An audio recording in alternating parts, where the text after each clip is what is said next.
भाऊ चांदणे आपण कृपया स्टेजवर यावे. अजिंक्य भाऊ चांदणे.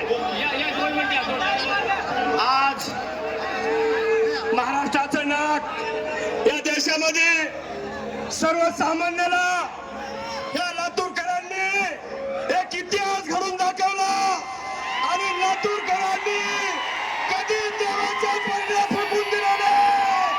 आम्ही देवात कापणार नाही. आम्ही बाबासाहेबांच्या अण्णा भाऊच्या नवोदयच्या विचाराचा भाऊचा